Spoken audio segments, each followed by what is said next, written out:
नमस्कार, मैं हूं अजय चोपड़ा और मेरे YouTube चैनल पर आप सबका बहुत बहुत स्वागत है। मौसम चाहे कोई भी हो, आलू की सब्जी हमेशा बढ़िया लगती है। और अगर वो आलू की सब्जी ढाबा स्टाइल हो, भुने हुए आलू की सब्जी बनी हो, तो मज़ा आ जाता है। आज आपके लिए एकदम बहुत ही बढ़िया सी ढाबे वाले आलू की रेसिपी लेके आया हूँ। चलिए बनाते हैं।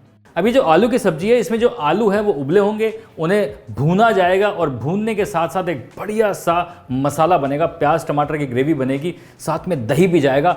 बहुत अमेजिंग है। चलिए शुरू करते हैं, बहुत झटपट बन जाएगी। सबसे पहले एक कढ़ाई में सरसों का तेल गरम किया जाए, क्योंकि सब्जी उसी में बनाई जाएगी। अब यहाँ पर मैंने 3 बड़े चम्मच सरसों का तेल डाला है। इतना तेल सब्जी में नहीं जाएगा, मैं आलू का मैरिनेशन भी साथ साथ बनाऊंगा, इसलिए थोड़ा सा मुझे ल्यूक वार्म ऑयल चाहिए। तो यहाँ पर जो तेल थोड़ा गर्म हुआ है, उसे निकाल देते हैं एक बोल में। मैं यहाँ पर डाल रहा हूँ एक छोटा पीस सिनेमन, 2 बड़ी इलायची, 3 से 4 छोटी इलायची, थोड़ी सी काली मिर्च, 2 छोटे पीस तेजपत्ता, 4-5 लवंग। अब जैसे ही ये मसाले थोड़े से भुनने लगें, उसमें हम डालेंगे प्याज। तो प्याज को अच्छे से गोल्डन ब्राउन करना है। अब यहाँ पर जो हमने 2 बड़े चम्मच तेल निकाला था, ल्यूकवार्म तेल, उससे बनाएंगे आलू की मैरिनेशन। अब ये ल्यूकवार्म सरसों के तेल में मैं डाल रहा हूँ 1 चम्मच लाल मिर्च का पाउडर, थोड़ा सा हल्दी। आप ये देख रहे हैं कि ये कलर जो है बहुत ही बढ़िया बन गया है। नमक, गरम मसाले का पाउडर, थोड़ा सा धनिया पाउडर और थोड़ा सा जीरे का पाउडर। अब इसमें मैं डाल रहा हूं 2 चम्मच भुना हुआ बेसन, या फिर आप सत्तू भी डाल सकते हैं। अब इस मिक्सचर को अच्छे से मिक्स करना है और इसमें मिलाना है दही, और ये बन जाएगा हमारा जो भी आप तंदूरी बनाना चाहते हो उसका मैरिनेशन। थोड़ी सी कसूरी मेथी। अब डालेंगे इसमें दही, क्योंकि हम ये गैस पे बनाने वाले हैं तंदूरी आलू, और तंदूर में नहीं बनाने वाले, इसीलिए हमने इसके अंदर ये भुना बेसन और दही का मिक्सचर डाला है, ताकि वो पकड़ ले एक दूसरे को। अब ये आलू हैं मेरे पास उबले हुए, इनको हल्का हल्का सा मैं फोक से इस तरीके से गोद रहा हूँ, ताकि जो मैरिनेशन है वो अंदर तक चले जाए और आलू में मज़ा आ जाए।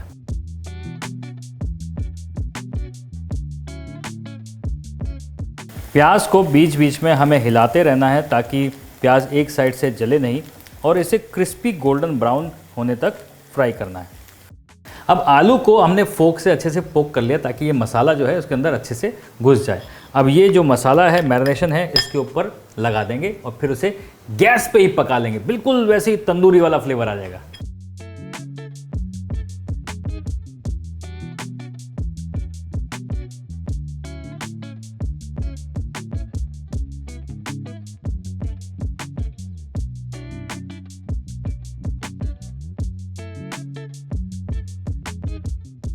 अब प्याज जैसे ही ब्राउन होना शुरू हुए, उसमें मैं डाल रहा हूँ 1 चम्मच चॉप ग्रीन चिली, 2 चम्मच जिंजर गार्लिक की पेस्ट। जिंजर गार्लिक की पेस्ट में पानी डालना ज़रूरी होता है। वो सिंपल इसलिए है क्योंकि ये जले नहीं।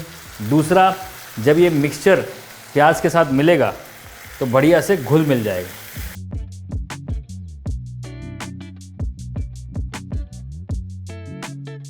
थोड़ी सी हल्दी, देगी मिर्च पाउडर, धनिया पाउडर, ज़ीरा पाउडर।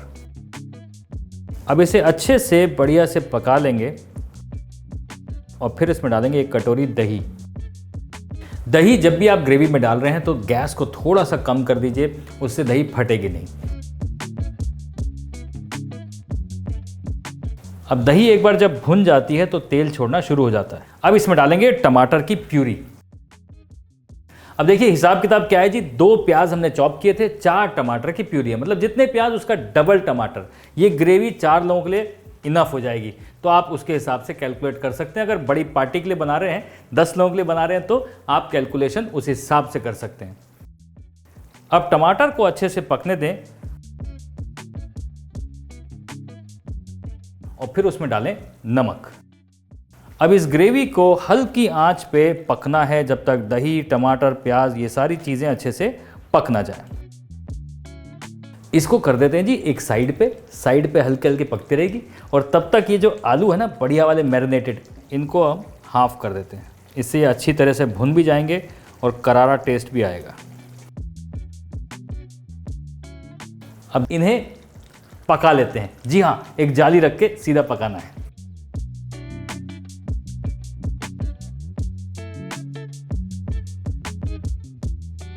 अब वैसे ये तंदूर के भुने आलू वाला टेस्ट है बिल्कुल, इसे कबाब की तरह भी खा सकते हो। नींबू निचोड़ो, चाट मसाला लगाओ, मज़ेदार तरीके से खा लो। लेकिन उसका एक और रेसिपी आपको मिल रही है, देखो ग्रेवी बना के डाल रहा हूँ। अब तो सब्सक्राइब कर सकते हो, है ना। सिंपल चीज़ें आपको हर हफ्ते 3 नई रेसिपी के द्वारा मिलती हैं, डैडी टिप्स मिलती हैं और बहुत कुछ मिलता है। अगर आपने अभी तक सब्सक्राइब नहीं किया है तो अभी कर सकते हैं।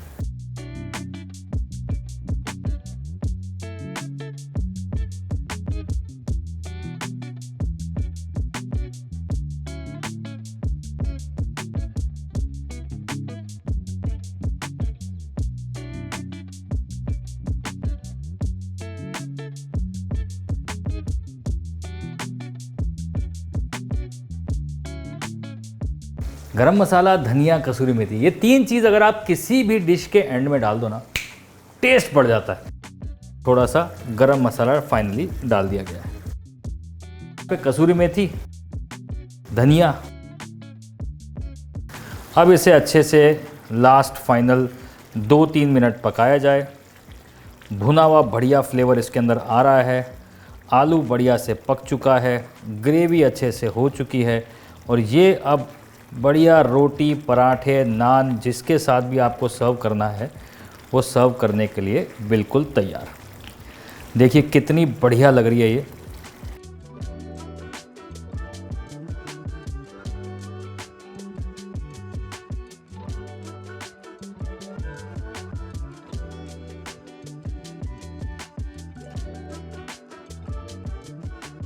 भैया ढाबा स्टाइल दम आलू बिल्कुल तैयार है। अब आप ढाबा जाओ ना जाओ, घर पे ज़रूर बनाओ, वही ढाबे वाला स्वाद आ जाएगा।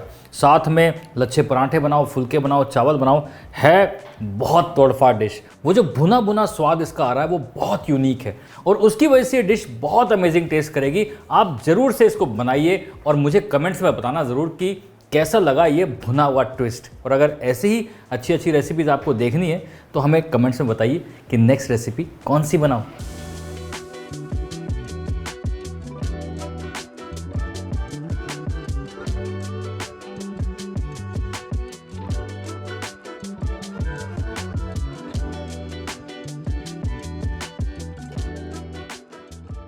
The big daddy chef cookbook Amazon और Flipkart दोनों पर अवेलेबल है और इसमें सारी रेस्टोरेंट स्टाइल डिशेस, उनको बनाने का तरीका पूरी तरीके से डीकोड किया है। आसानी से इस बुक को अपने सामने रखिए और खाना बनाना चालू कर दीजिए। Amazon और Flipkart का लिंक नीचे डिस्क्रिप्शन बॉक्स में।